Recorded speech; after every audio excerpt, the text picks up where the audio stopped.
Hi friends, మీరు చూడొచ్చు వరి అనేది కోస్తున్నప్పుడు మొత్తం ఈ సైడ్కి అయితే వండబెట్టుకుంటూ పోతుంది.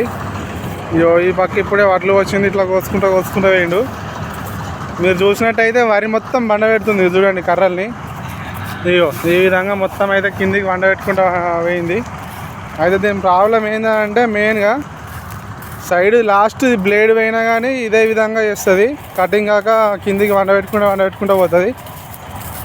లేదనంటే మన రీల్ యొక్క పైపులకు టెన్స్ ఉంటాయి కదా పుల్లలు, మీరు చూడవచ్చు, అబ్జర్వ్ చేయవచ్చు, మొత్తం వండబెట్టింది ఒక కర్ర వరుస. ఆ రీల్ పుల్లలు కనుక వేయినట్టయితే ఈ విధంగా వండబెడుతుంది. మొత్తం సైడ్కి వండబెడుతుంది. మనం కోసిన కొద్ది కిందికి పోతుంది, అది పైకి లేవది, ఇంకా మొత్తం నలకొరుగుతుంది. రైతులు మనల్ని తిడతారు. దీనికి ఏం చేయాలంటే ఫస్ట్ ఆఫ్ ఆల్ ఒకవేళ బ్లేడ్ అయినా ఫింగర్ అయినా ఫస్ట్ ఐటమ్ కొత్త చేసుకోవాలి. దాని తర్వాత వచ్చేసి రీల్ పుల్లలు అనేది చేంజ్ చేసుకోవాలి.